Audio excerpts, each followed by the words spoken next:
Lyca production சுபாஷ் கரன் மற்றும் red Jain movies தயாரிப்பில் உலக நாயகன் கமல்ஹாசன் நடிப்பில் பிரம்மாண்ட இயக்குனர் சங்கர் இயக்கத்தில் உருவாகியுள்ள இந்தியன் 2 வரும் ஜூலை 12 முதல் உலகமெங்கும் உங்கள் அபிமான திரையரங்குகளில். இப்போ 2 சிக்கல் இருக்கு. 69 இடஒதுக்கீடு இப்ப இதுவரைக்கும் சாதிவாரி கணக்கெடுப்ப 1 இயர் உள்ஒதுக்கீடோடு பார்த்து விமர்சிப்பது என்பது வேறு. ஆனா பிரச்சனை அதை தாண்டி இருக்கு. 69% இடஒதுக்கீடுக்கு ஆபத்து. உடனடியா நீங்க புள்ளி விவரத்தை எடுத்துருங்க அப்படின்னு.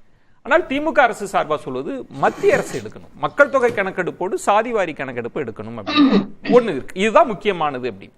இதை இன்னொரு சிக்கல், நீதிமன்றத்தின் முரண்பட்ட பார்வை இருக்குல்ல. இடபிள்யூஎஸ்க்கு ஒரு பார்வை இருக்கு, இங்க எம்பிசிக்கு உள்ஒதுக்கீடு கொடுக்கிறப்ப ஒரு பார்வை இருக்கிறது. அப்ப இந்த சிக்கலோடு தான் இந்த பிரச்சனையை அணுகணும். இதுக்கு என்ன தீர்வு, எங்க இருக்கு இதுக்கான சொல்யூஷன்? அடிப்படையில் நம்ம 69% ஒரு ஸ்ட்ராங்கான ஒரு கான்ஸ்டிடியூஷனல் ஃபுட்டிங்கில் இருக்கு. அதை யாரும் மறுக்க முடியாது. ஏன்னா இப்போ கை வைக்க முடியாது. நம்மளை விட ஓரளவுக்கு விஷயம் இவங்கெல்லாம் பேசுறது, ஐயனான் சார் பேசுறதெல்லாம் உண்மை. ஆனால் அடிப்படையாக ஒரு விஷயம் இருக்கு. 92 அந்த இந்திரா சாணி கேஸில் 50% சீலிங் போட்டாங்க இல்லையா, மண்டல் கேஸில். அந்த போட்டதுக்கு அப்புறம் ஜெயலலிதா ஒரு மீட்டிங் போட்டாங்க. அந்த மீட்டிங்கில் ஆசிரியர் கி வீரமணி என்ன சொன்னார்னா, இதை நம்ம கான்ஸ்டியூஷனல் வைஸ் தான் டீல் பண்ணணும் அப்படின்னு சொல்லும் போது என்ன யோசிச்சு பார்த்து என்ன பண்ணாங்க, 1971 ஆர்டிகல் 31C ஒன்று இருக்குது. 31C based on the 31C நம்ம பண்ணலாம், ஒரு விஷயத்தை பண்ணலாம். அந்த 31C கீழே நீங்கள் ஒரு சட்டத்தை கொண்டு வந்தீங்கன்னா nobody can challenge in the court. அதை பார்லிமெண்ட் அப்ரூவ் பண்ணணும். அது பார்லிமெண்ட் எப்போ அப்ரூவ் பண்ணணும்னா அது ஒரு வளங்களை சமமாக டிஸ்ட்ரிபியூட் பண்ணுற மாதிரி இருக்கணும். பொருளாதார விஷயங்கள் ஒரு ஆள்கிட்ட தனிநபர் குவியற மாதிரி இருக்கக்கூடாது. அந்த மாதிரி ஒரு விஷயத்துக்கு நீங்கள் சட்டம் கொண்டு வந்தீங்கன்னா அதை பார்லிமெண்ட் அப்ரூவ் பண்ணிட்டுனா அந்த 31C கீழே அதை நீங்கள் 9th ஷெட்யூலில் சேர்த்தீங்கன்னா சுப்ரீம் கோர்ட்டில் எந்த கோர்ட் இருந்தாலும் எதுவும் பண்ண முடியாது. இதுதான் அடிப்படையான விஷயம். 31C நீங்கள் எடுத்து பார்த்துக்கோங்க. ஆசிரியர் கி வீரமணி சொன்ன ஒரு விஷயம் அப்ப எல்லாருமே பாராட்டினாங்க, எல்லாருமே மகிழ்ச்சியாக இருந்தாங்க.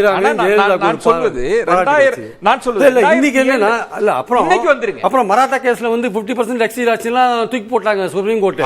ஆனா சார் சொன்னார்ல ஒரு விஷயம், நீங்க அதிகரிக்கப்பட்ட இடங்களை பொது பிரிவில் நீங்க அதிகரிச்சு நீங்க சமன் செய்ய வேண்டும் அப்படின்னு ஒரு விஷயத்தை அவங்க சொன்னாங்க.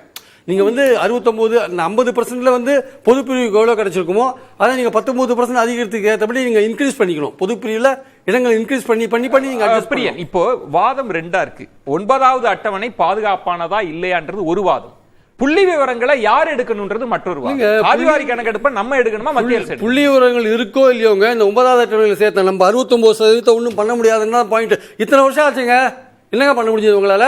94 வந்தது சார். இந்த 2 அவை அப்ரூவ் பண்ணுது சார். பார்லிமெண்டோட 2 அவை பாஜகவும் அப்ரூவ் பண்ணிருக்கு, பாஜக காங்கிரஸ் எல்லாமே அப்ரூவ் பண்ணிருக்கு சார்.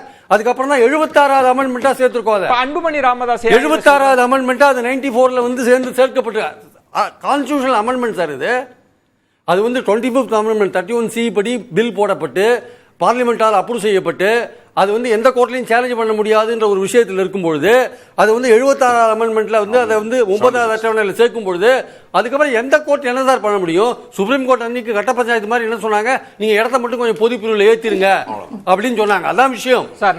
நான் கேட்பது அடிப்படை கூறுல சோசியலி எஜுகேஷனலி இது கட்டாயம், சமூக ரீதியாக கல்வி ரீதியாக பின்தங்கியவர்களுக்கு 15 என்ன பொருளாதாரத்தை சேர்க்கலாமே அப்படின்னு கான்ஸ்டிடியூஷன் அசம்பிளியில பேசுகிற போது அம்பேத்கரும் மிக கடுமையாக எதிர்த்த கதைகள்லாம் உங்களுக்கு தெரியும். யாராவது எதிர்பார்த்தமா பொருளாதார ரீதியாக சேர்ப்பாங்க, 10 விழுக்காடு இடஒதுக்கீடு கொடுப்பாங்கன்னு யாராவது எதிர்பார்த்தமா? நீ எப்படி நீதிமன்றத்தை முன்முடிவோடு அணுகிறீங்கன்னு கேட்கிறேன் இந்த முரண்பட்ட சூழல்ல. சார் பொருளாதாரத்தில் கொடுத்ததே தப்பு சார். முதல்ல சுப்ரீம் கோர்ட் பண்ணது தப்பு, அது விமர்சிக்கிறதுக்கு நமக்கு உரிமை உண்டு. பொருளாதாரத்தை பேஸ் பண்ணவே முடியாது சார். என்ன அளவுகோல் இருக்கு? 8 லட்சம் ரூபாய் சம்பாதிக்கிறவன் ஏழையா? வருஷத்துக்கு 1000 சதுரடி வீடு வச்சிருக்கிறவன் ஏழையா சார்? 5 ஏக்கர் நிலம் வச்சிருக்கிறவன் ஏழையா சார்? எப்படி சார் கொடுக்குறீங்க நீங்க? It cannot be. அப்ப இந்த கோரிக்கையை எப்படி எடுத்துக்கிறீங்க? சாதிவாரி கணக்கெடுப்ப உடனடியா உங்கள்ட்ட அதிகாரம் இதை நீங்க செஞ்சிருங்க. இந்த சாதிவாரி கணக்கெடுப்பு கொடுத்தாலும் 69% நீடிக்கும் நிலைக்கும்ன்றது சரியான வாதம் கிடையாது. சுப்ரீம் கோர்ட் இதுல ஏதாவது விஷமம் பண்ணாங்கன்னா அது வேற மாதிரி போயிடும். ஆக்சுவலா உண்மையை சொல்றேன் இருங்க. இன்னொன்னு சொல்றேன் இருங்க. அதாவது தமிழ்நாடு கவர்மெண்ட் பண்றதுக்கு ஒண்ணுமே இல்ல. என்னன்னா கலெக்ஷன் ஆஃப் ஸ்டாட்டிஸ்டிக்கல் ஆக்ட் 2008 இருக்குல்ல, அதுல என்ன தெரியுமா, அந்த விஷயத்துல என்ன தெரியுமா, நீங்க எக்கனாமிக் சர்வே எடுக்கலாம், பஞ்சாயத்து கூட எடுக்கலாம். பல்வேறு விஷயங்களுக்கு பல்வேறு சர்வே கவர்மெண்ட்ல எடுத்துன்னு தான் சார் இருக்காங்க. இங்க வந்து ஸ்டாட்டிஸ்டிக்கல் டிபார்ட்மெண்ட் ஒன்று இருக்கு, தமிழ்நாடு கவர்மெண்ட்ல இருக்கு, நேஷனல் ஸ்டாட்டிஸ்டிக்கல் சர்வேன்னு ஒன்று அங்க டெல்லியில இருக்கு. பல்வேறு சர்வே வேற, சென்சஸ் ஆக்ட்ல எடுக்கிற டோர் டு டோர் எனுமரேஷன் வேற. சோ அவங்க தான் எடுக்கும். அது வேற. சர்வேக்கு எப்படி பண்ணுவீங்க? ஒரு ஊர்ல 100 பேர் இருக்காங்க வச்சுக்கோங்க, ஒரு 50 பேர் பாப்பீங்க, 50 பேர் பார்த்து ஒரு சாம்பிள் சர்வே மாதிரி கூட எடுப்பீங்க சார். தமிழ்நாடு அரசு பல நலத்திட்டங்களுக்கு சர்வே எடுத்து தானே கொடுக்குறாங்க. அந்த சர்வே எப்படி? டோர் டு டோர் சர்வே கிடையாது. சரி, சென்சஸ் ஆக்ட்ல தான் நீங்க டோர் டு டோர் சர்வே எடுக்க முடியும். குமார், நீங்க அப்படியே எடுத்தா கூட ஒரு குறிப்பிட்ட சின்ன ஏரியால ஒரு பர்பஸ்க்காக எடுக்கலாமே தவிர நீ இந்த மாதிரி பர்பஸ்க்கெல்லாம் வந்து ஜாதி ரீதியான கணக்கெடுப்புன்றது வந்து சார் சொன்ன மாதிரி 102வது அமெண்ட்மெண்ட்ல அவங்க தான் யாருன்னு சொல்ல வேண்டிய கட்டாயத்தில் இருக்கும்போது அவங்க தான் எடுக்க வேண்டிய நிலையில் இருக்காங்க.